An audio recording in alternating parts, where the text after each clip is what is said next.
Welcome to the World United. Welcome to the World United. Ma'am, welcome to the session 3. Now, right now you're in slot 3. Okay, this will be your continuous conversation session. So, as you just asked me about the videos of 3 candidates, I'm making ready of it.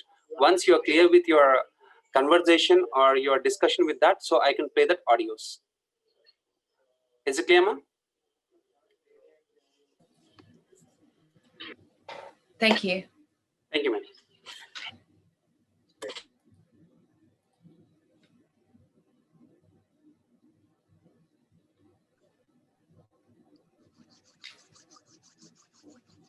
Okay. So how are you feeling, Michelle?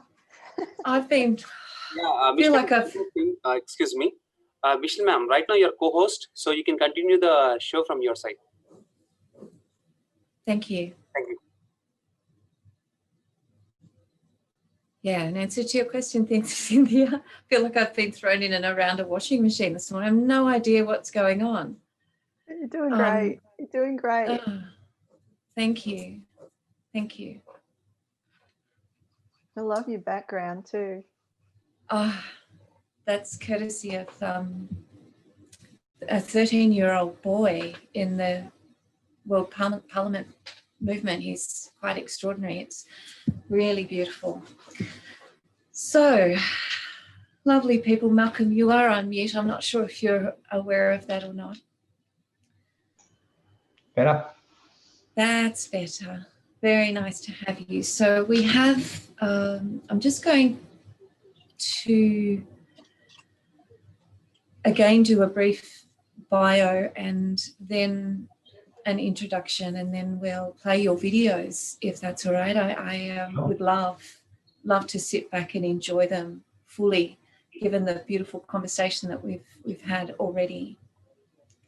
So for those that are tuning into the start of this track for the 3rd edition of the World Parliament on Spirituality, we're on day 1, and we have already welcomed the entire world. We've already welcomed the speakers and spiritual leaders and visionaries, thought leaders and the way showers. Thank you, Cynthia and Malcolm. Without participants, without you guys, this is not possible. And your vision and your wisdom, sharing that into the message of the World Parliament of Spirituality in Unity Consciousness it goes beyond words. It's a heart movement, and that is why we're here. And I trust that the messages that you have will speak beautifully into all of that. I know they will. So Malcolm is a clinical psychologist and a teacher of Buddhist meditation, and you're going to be speaking to us about the 4 Noble Truths as an enlightenment path. And we've got Cynthia, also the evocateur of soul. I can even put my little French twang on that. I like it. Birthing new realities. So I'm going to hand it over to the team, and we'll get the first video started. But firstly, Cynthia, welcome, sweetheart. Thank you. Welcome. Is there anything either of you would like to just say as a one-liner, just to, I'll see which video is coming up first. Ma'am, shall I play the video of Cynthia, ma'am? Yes, please. There we go. The question's been answered. Yeah, just 2 seconds. Thank you. Thank you very much. Cynthia, is there anything that you'd like to say to... This worked out perfect, in fact, because what we talked about leads beautifully into this, because it may not have been as clear within the time frame I had to discuss it.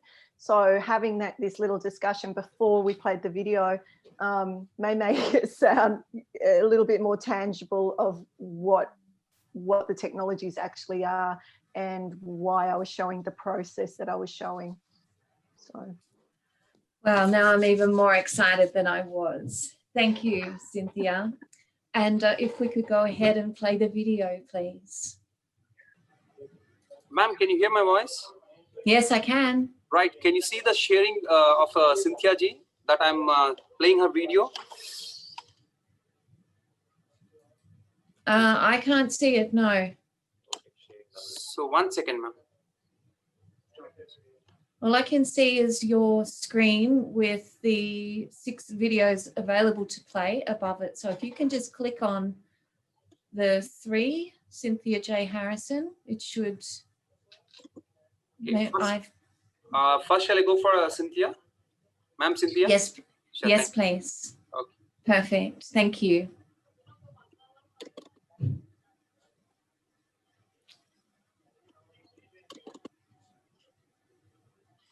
Ma'am, can you see now the screen? Remembering the self, pulling all the parts of the self back together. I can hear it, or I Please. could. Can you see the screen? No, I can't.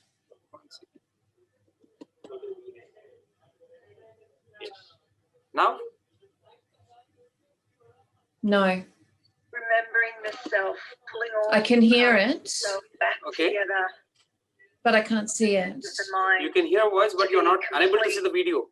Whole I can hear the video, but I can't see the video. from a state of all, and we are but awareness within it all. So how to access the ocean. Our human mind wants to know the theory. Would you like me to try it from my end? We want to be going Please, from ma'am, doing you're on the co-host. to being, and then Okay, let me stop advanced way of this, and then I'll. understanding that we are it.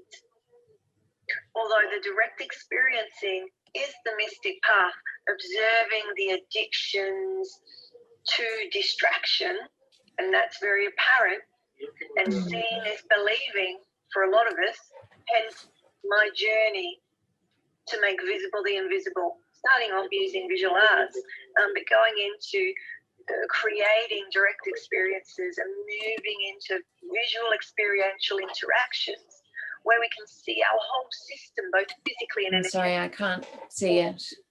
you know, both.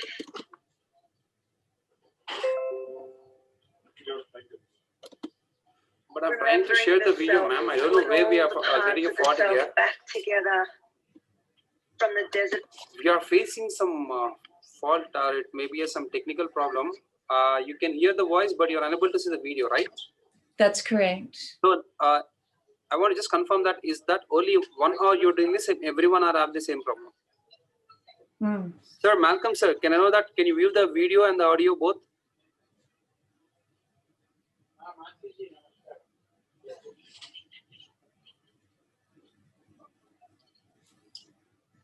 Sir, Malcolm, sir, are you available?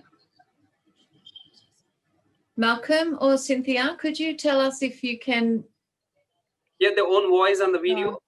No, I can hear the voice, but I can't see the video. There may be excuse me, something just fell over in my room. Are you okay? Yeah, can you give me another 5 minutes? I'll just go through that. By the time Cynthia ma'am can go her profiles again, I'll just check with the technical. If there is any issues, please. Okay. Thank Malcolm, are you able to play it from your end, your video? Try to it.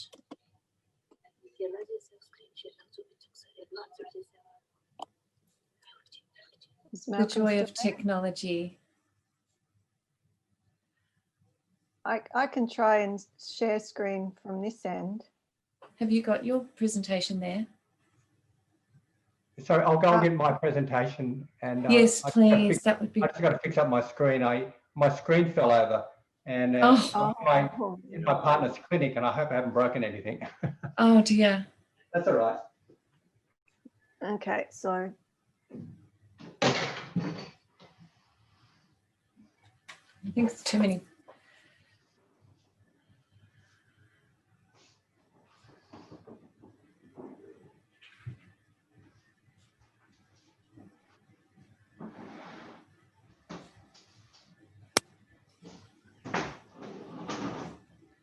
Be like me and you've got 100 tabs open. I've got to go into video to get it. So that's the issue. I'm just opening it now. So let me just find which one it is.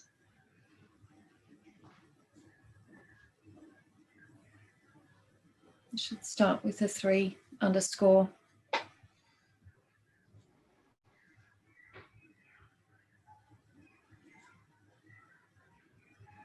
Okay, now I've got to find my Zoom again. And am I host? Would I need to be host to do that, or can I just change? I'll just try and. I can do it. I can do that for you. Oh, hang on. No, I don't. I'm. Can you see my screen? Yes, I can. Yep. So can I just play this? See how we go? Yes, you can. Go. Here we are. Go, girl.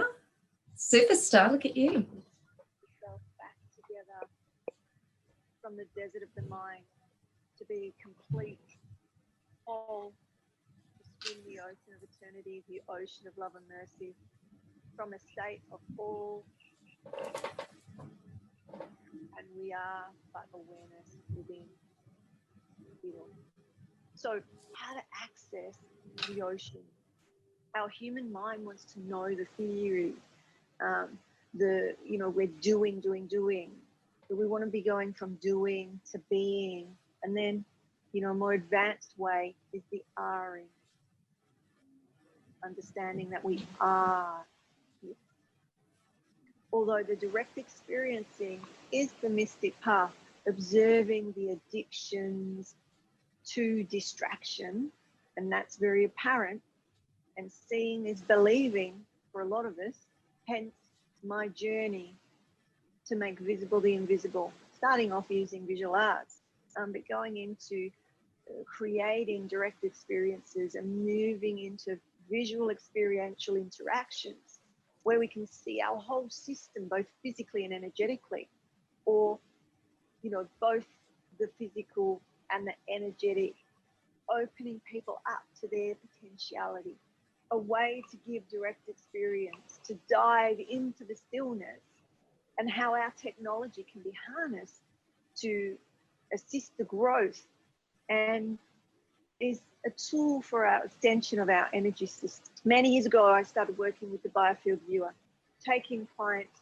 through and showing them their current state in real time video, and then taking stills of that video for them to observe and witness. Many of them were able to change their own state just by viewing the congestion on the screen, learning how to move energy with intention. The technology allowed you to see where the flow was congested, or where the symmetry was off, or where how the patterns, textures, colors of the field were reacting to the energetics. The viewer can witness now the field as it moves and shifts, how the flow returns and congestion is diminished. They can see with their own eyes. They can move the energy with their own body and see instantly the shifts in their state. Further development of the biofield viewer has shown a user-friendly interface that the larger community can use in their own homes for free, a gift to humanity. And as the research and development of this phase of the biofield technology, I saw wondrous things in my clients and myself. I'll share just a couple. So, one, having the person try different tones and seed sounds, different frequencies, vibrations, and having them watch, inviting them to watch how their subtle energy moves and illuminates in specific areas dependent on the specific technique, related to their discomfort or their core issue. Yeah, it's all about the core, not necessarily working on the symptom. Like looking at the energetics and going, where is this symptom coming from? And then giving them a practice, giving them homework.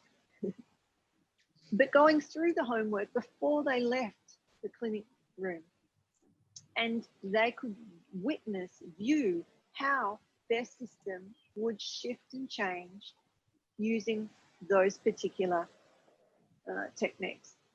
So the results were much better because obviously they were able to see there's a result. So they're going to, you know, continue to do their homework and work on their specific core issue. So number 2 was or is watching myself, especially when doing remote energy medicine protocols, and videoing myself and watching and analyzing the video after to see what centers were activated during what parts of the protocol, so that I could learn more about how I do my work and how other energy medicine practitioners and medicine women and men do their work. Yeah, so we can learn about how we do what we do in a non-invasive way. Number 3, moving from different conscious states, these phase shifts. What I was noticing that when in particular practices, that there would be these, what I'm calling phase shifts, that would correlate with brainwave states also. And what you would see on the video was like your own personal energy avatar. This technology is like a soul mirror.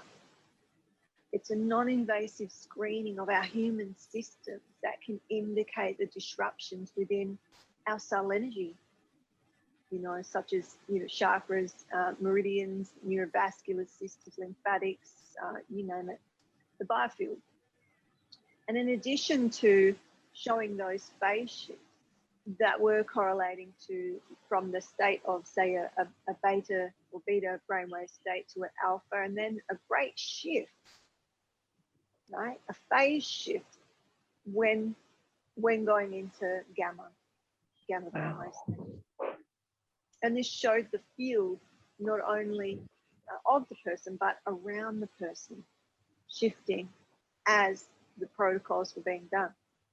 We saw time and time again the disease or the injury or illness on the screen transforming the physical ailment as the person went through higher and more conscious aspects of their energy bodies.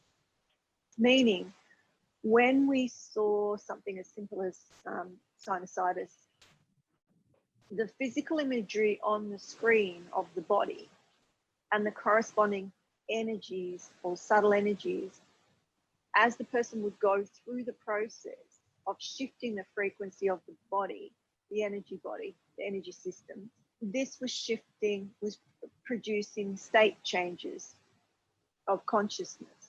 And we were able to see this in real-time imagery. The changes that we would see from congestion, inflammation and whatnot would disappear, and they would seem insignificant as we move through these state shifts. The pain and discomfort disappear, and the experience of pain and discomfort is non-apparent as the person comes back into their general state of awareness that corresponds to a beta state or beta state brainwave or lower alpha. We see the sinusitis or the ailment return in the field. And so what this is showing is many things, but in a nutshell, first, we're more than our energy body. Second, we can affect change in the body. Third, we can affect change in the field.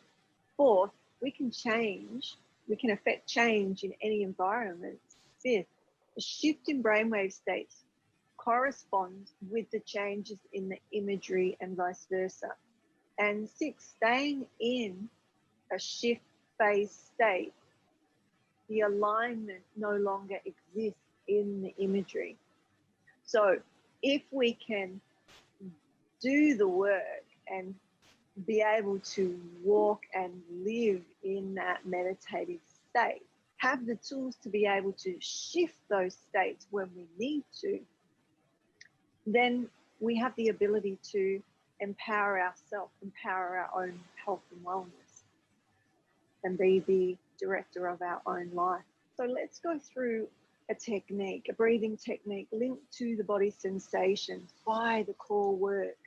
And it's the key to a technique where we breathe into that core point, that still point within the head. So what we're doing is we bring the flow back into harmony in this work with the inspiration and the expiration, with the in-breath and the out-breath, which are both equally important techniques. So during the majority of this practice, we'll focus on the breath and a particular point behind the eyes, just above the pineal gland within the brain, our major gland. I don't have time to go deeply into this, but if you'd like to know more, you can contact me at rhomboushealingarts.com and I can send you the PDF on the process and other similar processes that activate the pineal, pituitary and hypothalamus, the inner channel within our head. So the second stage is to activate these areas of the head. And as you breathe from that first stage, that first breath work, notice the changes, what your pattern is with focus within inside you and whatever sensations are coming, right? Or what sensations are coming. Just notice. When breathing in this way, notice how your body responds. You're getting to know your own information. It's very, very simple technique, but it is power-filled because all the mystic work and, consciousness, unity consciousness comes from being able to be still within. And you can be still without sitting still. You can have stillness as you move through the world.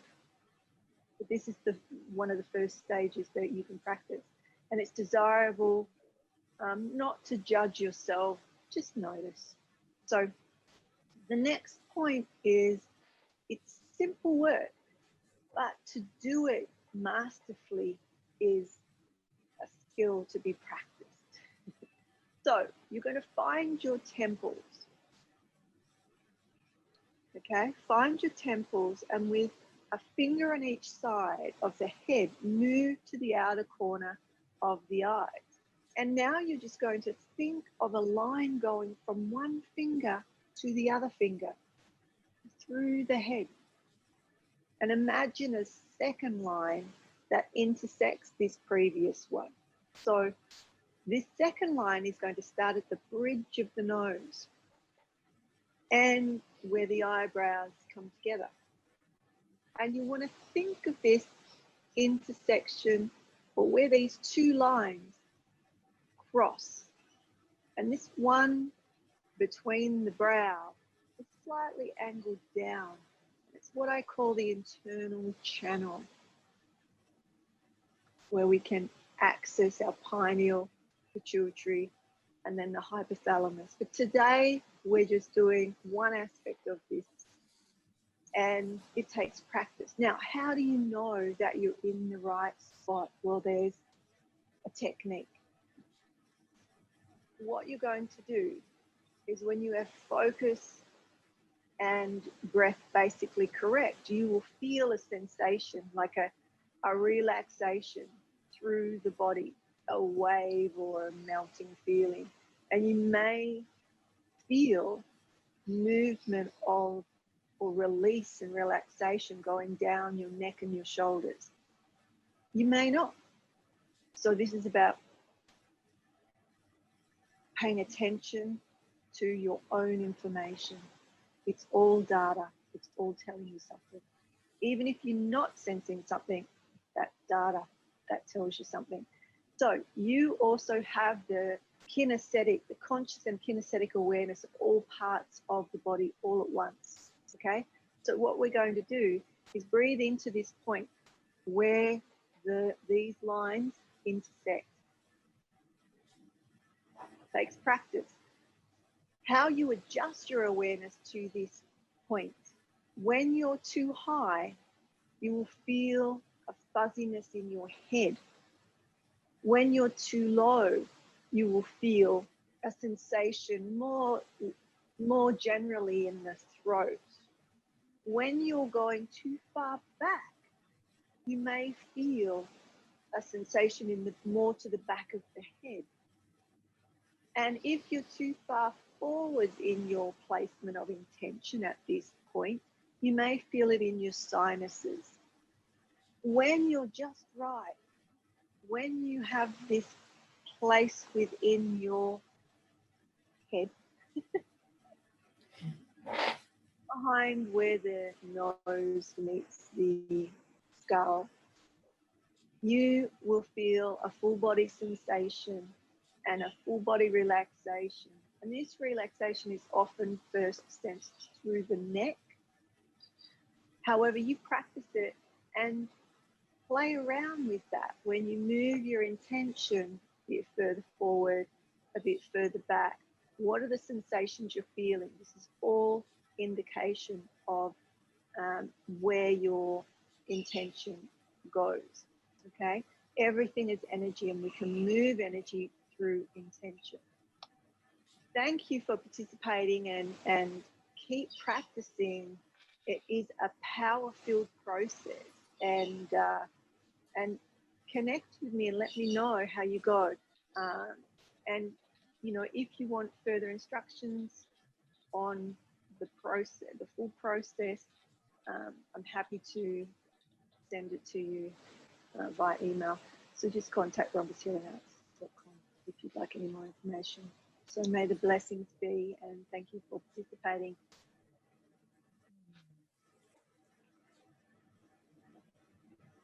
I am so blessed I got to witness that. Cynthia, thank you. You're welcome. Oh my You're goodness. welcome. I love the soul mirror. I love that so much. It's, as I said before, extremely powerful to be able to, well, to think that we can actually see what's going on in our biofield and adjust accordingly. Unbelievable. Congratulations. I'm guessing this has been your life work, hey?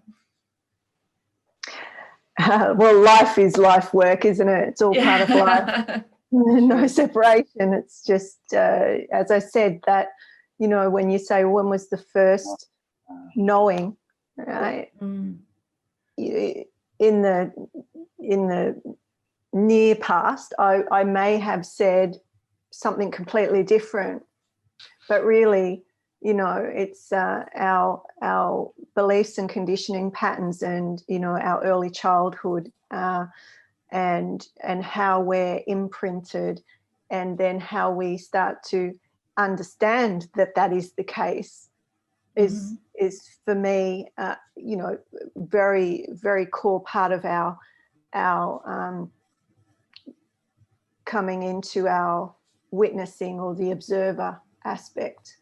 So, you know, going to say, okay, when I was 10, I was in a coma, and I was actually witnessing myself and others. It's a similar process, but then, you know, you are shut down by your conditioning of the people, places, society, culture around you. And really that real knowing of listening to the wisdom, you know, whatever you want to call that, and keeping that alive inside me, even though everybody else is sort of seeing and experiencing things differently, is what brought me to here. So there isn't one thing. I don't think there's one thing for really anybody. It's a continuum of our, what I call the evolution, you know, the conscious evolution. We have our spiritual evolution, we have our physical evolution. That's why, you know, I went into anthropology to study the human being. and then into the energetics of that. So it's all linked. And ultimately, I'll finish with this: is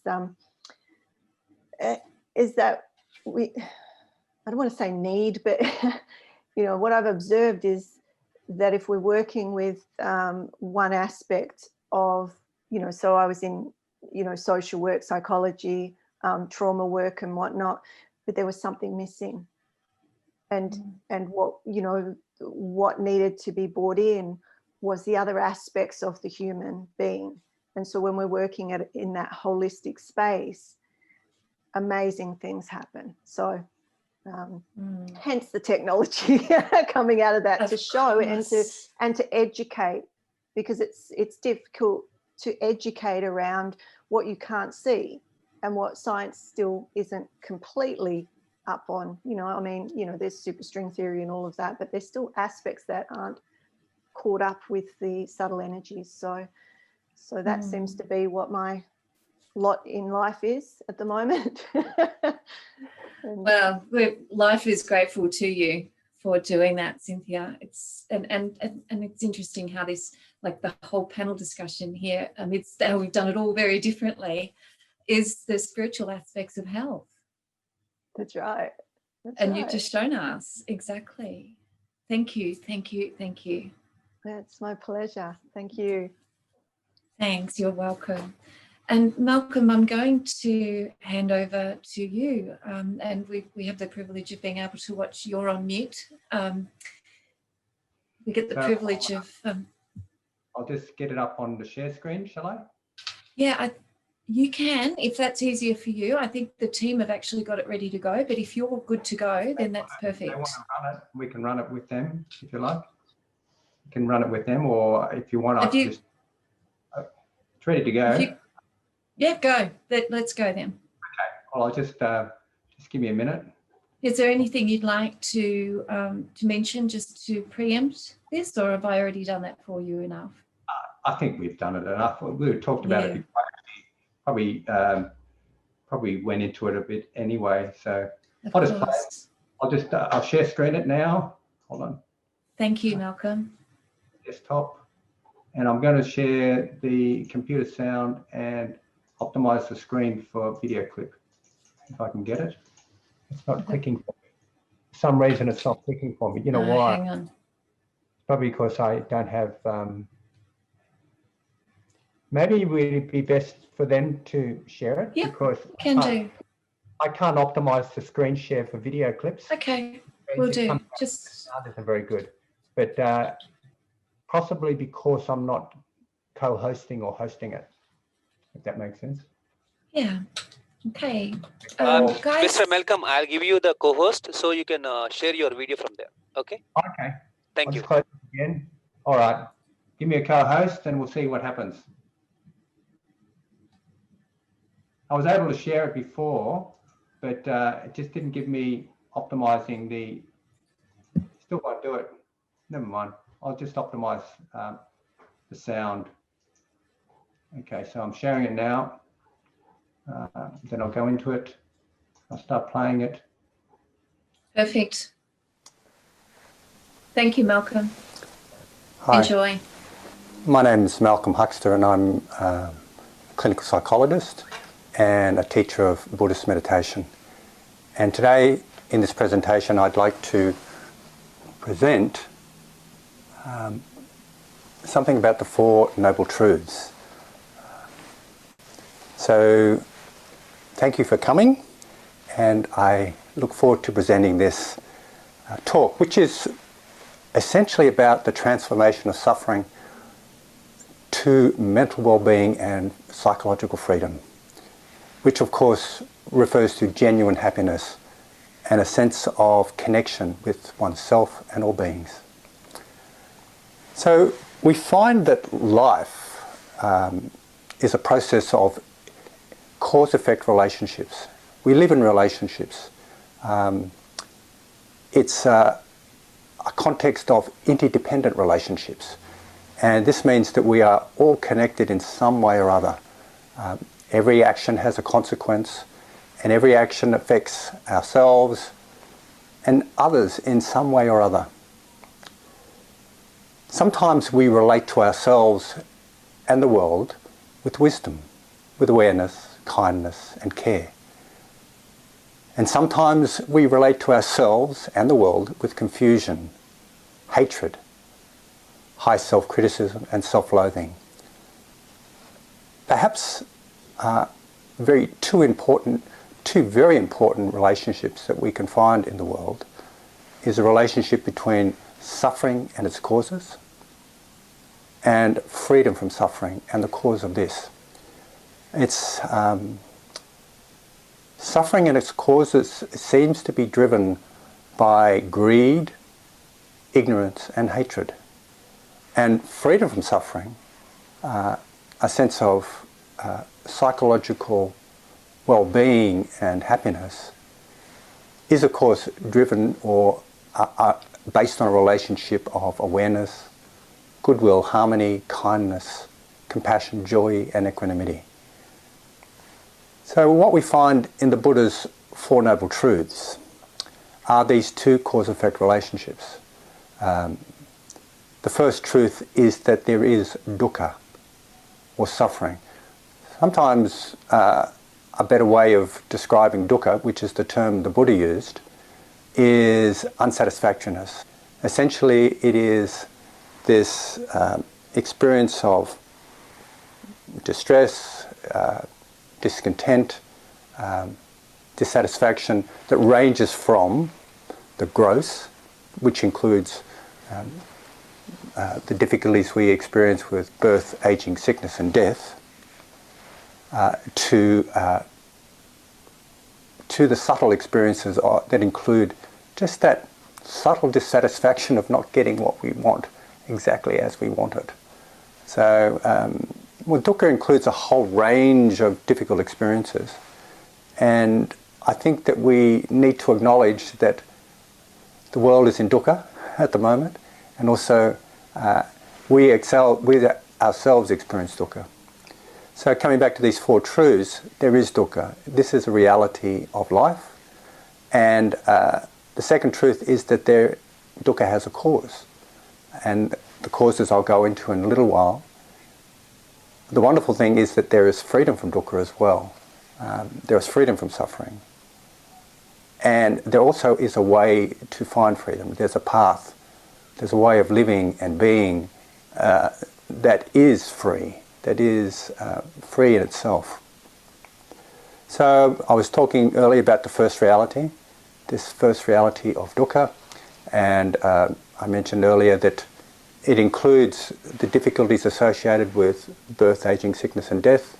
It includes pain, which includes all emotional pain, grief, lamentation and despair, getting what you don't want, not getting what you want, and being parted from that which is close to you. In fact, at a very subtle end, it includes clinging to a sense of separate self, a separate self that feels permanent, lasting, fixed and solid. A disconnected, separate individual. So this in and of itself is dukkha. This sense of separation and isolation and disconnection is in and itself dukkha. The second truth, which refers to the causes of suffering or the origins of suffering, relates to greed, ignorance and hatred.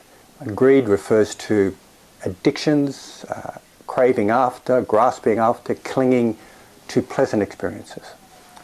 Ignorance refers to delusion about and ignoring the reality of things, misperceiving things, misapprehending things, just generally being confused about the way things actually are.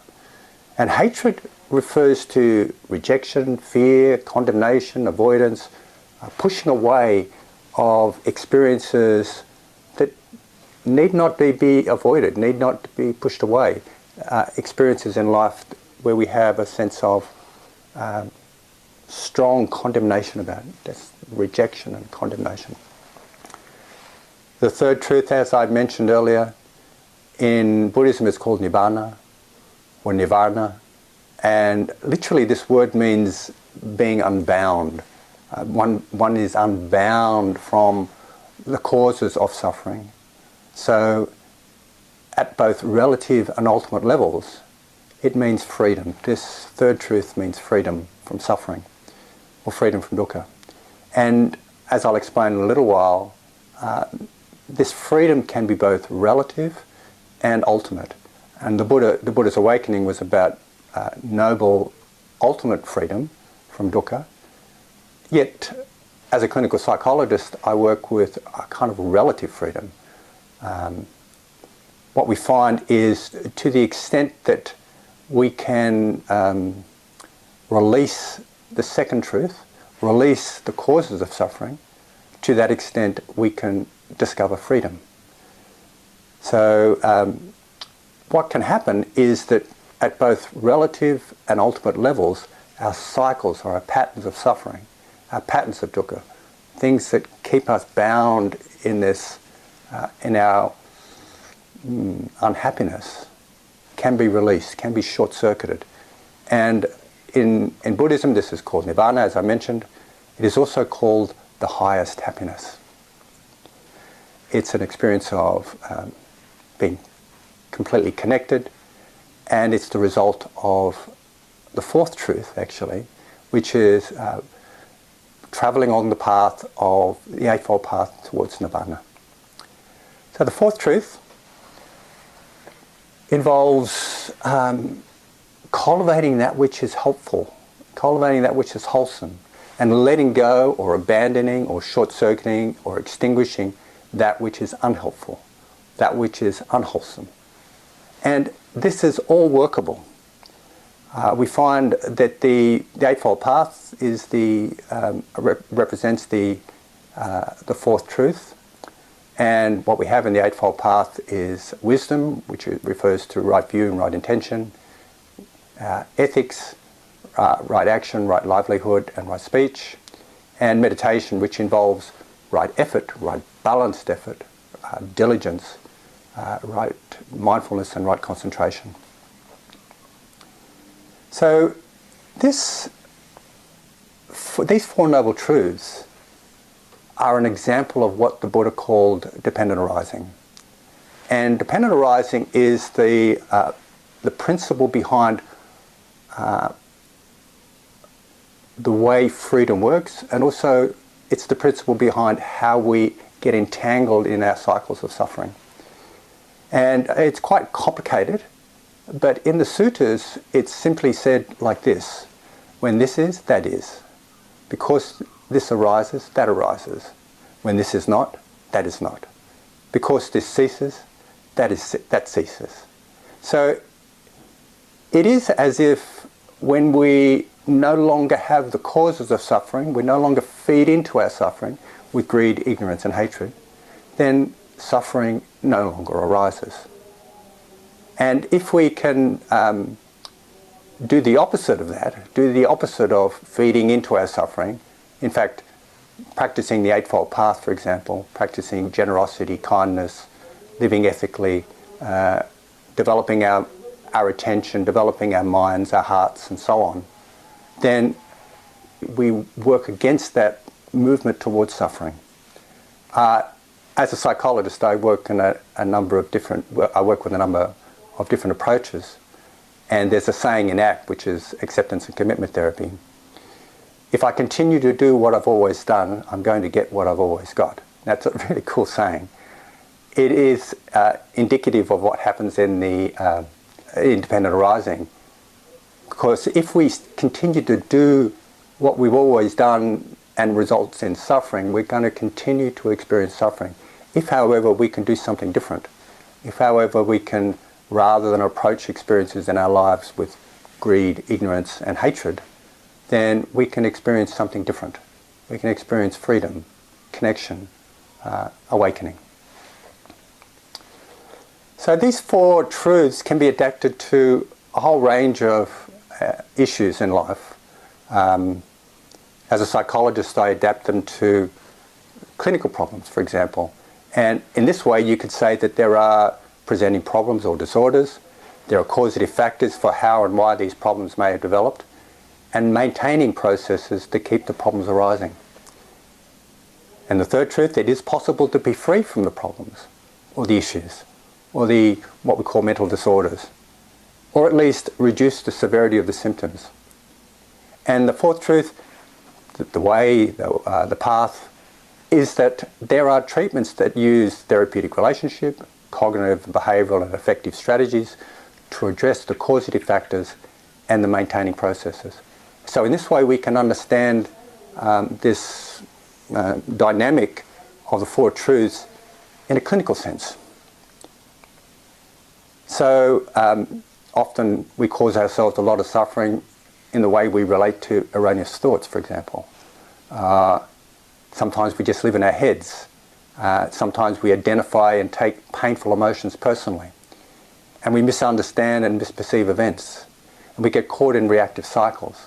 So all these patterns lead to kind of an entanglement and an entrenchment in dissatisfaction, mental dukkha, basically. So if we do something different, if we engage in mindfulness, if we engage in concentration, if we engage in living an ethical life, if we apply our wisdom, then we can find a sense of freedom from our own personal suffering. And at global levels, you can see these patterns as well, and I'm just picking climate change here. So climate change is real, and it is dukkha. And if you think about the second truth, there are human-related causative and maintenance factors for climate change. These include beliefs, attitudes and behaviours that make it worse. The third truth is that it is possible to find a sustainable ecological balance, and there are actions we can all do that can mitigate the crisis. Same with COVID-19, and this is a big subject. I wrote a paper on this in April. There is the suffering of COVID-19, and it is immense. And you can see that greed, ignorance and hatred at global levels has been at least partially causative of this, which includes our human intrusion on natural habitats. And it also maintains the suffering, which includes the way we're approaching this, the way we're dealing with this. It is possible to be free from the personal suffering of COVID-19, and it is also possible to live in harmony with nature in a COVID-safe world. So that's the third truth. And the fourth truth being there are ways to find personal psychological freedom in amongst this difficult situation with COVID-19. And there are also ways to live in ecological balance with nature at a collective and global level. So I've come to the end of my 15 minutes now. I hope it's been helpful.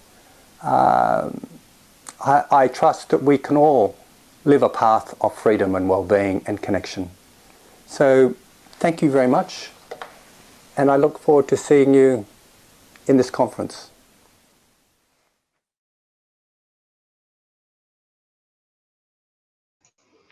Okay. Malcolm, thank you. We talked about this in the session prior. However, I really enjoyed the presentation and hearing it again. And I love and join you in hoping that we can all have freedom and well-being and connection and wealth and joy and bliss and all of those beautiful things that we deserve. Yep. 100%. Cynthia, was there anything that you would like to add to Malcolm's presentation, specifically in terms of the, I guess, the holistic connection of all of this to our spirituality and our well-being?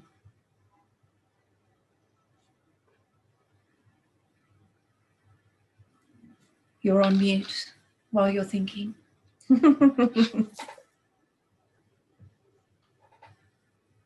It's a big question, yet on the other hand, again, everything for me comes back to that core point within ourselves and accessing that and how we do that. So being in what I call the neutral mind or the neutral space, which Malcolm may have another way of expressing that. So, you know, I feel like we say very similar things, just from a slightly different perspective.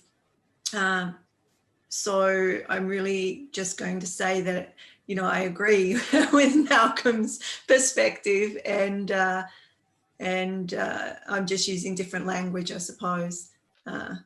Yeah. So Once upon a time, I was a shiatsu therapist, and I also used to do energy healing.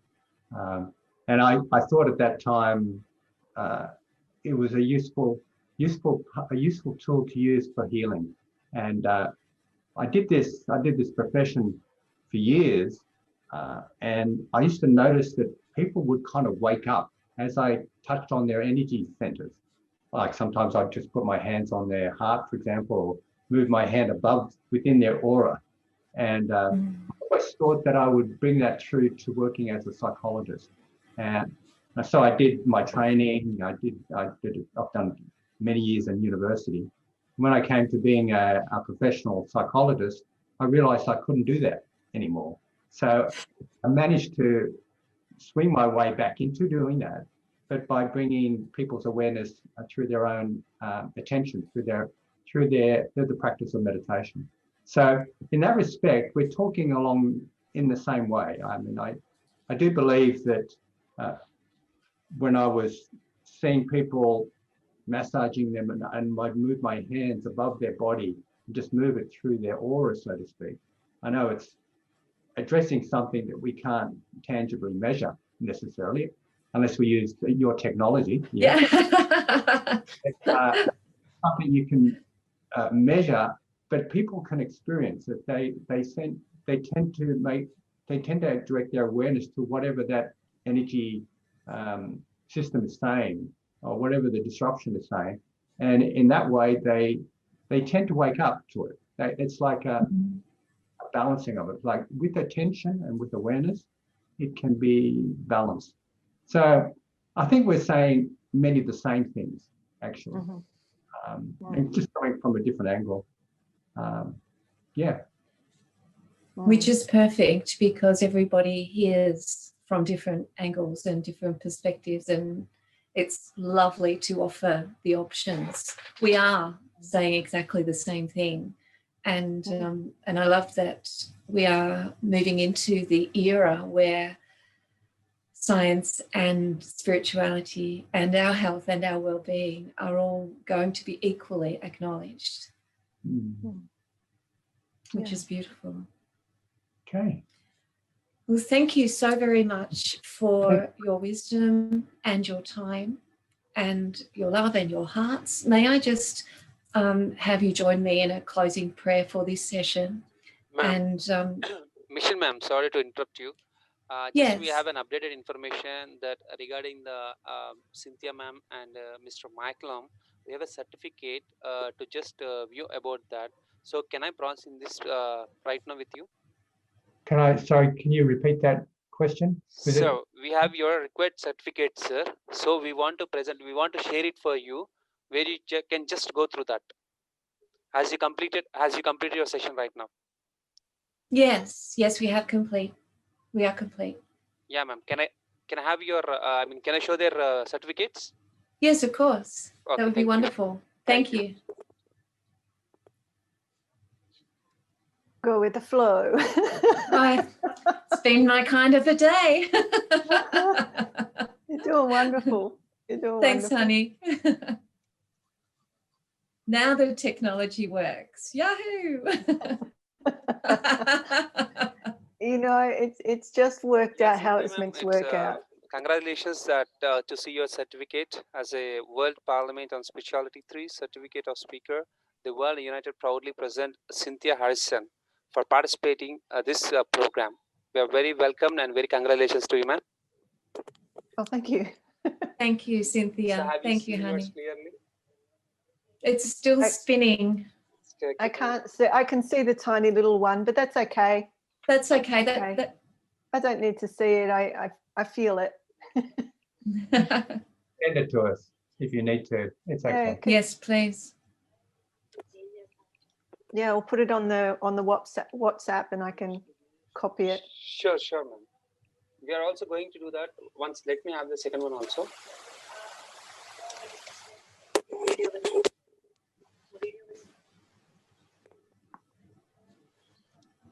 So, Mr. Malcolm-Huxter, and you also, congratulations, sir. Like, you're also having this presentation of your World Parliament on Spirituality Certificate of Speaker. The World Unitedly proudly presents Mr. Malcolm-Huxter as a participant certificate. Congratulations, sir, for you also from us.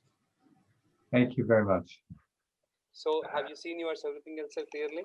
I can see it on the screen. I can't see the full certificate. I can see my name on the screen. Fine, no issues, sir. You are going to get the recognized mail which you have mentioned in this. When you are done in the website, you are going to receive from the same, sir. Okay. Okay, fantastic. So, do you have any more doubts to clear? That's all good. Thank Thank you, you. If I may, before you bump us out, if I just may close with a lovely gratitude prayer.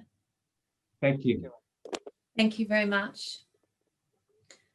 So, thank you, my gratitude prayer for the World Parliament of Spirituality. Thank you, Creator, and the All That Is, for reminding us that unity consciousness lives in our hearts. It is who we are, and that the World Parliament Spirituality event creates a tsunami ripple of unconditional love, opening the hearts of humanity as this magnificent, radiant lights we already are continue to shine. And so it is. Thank you. Thank you. Big love and blessings. And to you and Malcolm. Goodbye to all of our beautiful viewers for listening. Yes, thank you. And Malcolm, a pleasure to meet you. You're on mute. That mute button. I noticed that it's been recorded. I imagine people will see this somewhere. It's been going live on YouTube. Oh, it's on live on YouTube, is it? Yeah, absolutely. Lucky we didn't swear or anything, hey? And lovely to see you again, Cynthia. Take care, beautiful souls. Bye-bye. Thank you, team in the background. Mr. Malcolm, for your support. you can see in the YouTube with the name of Oneness, ONENESS. Okay. That is the name of the YouTube channel.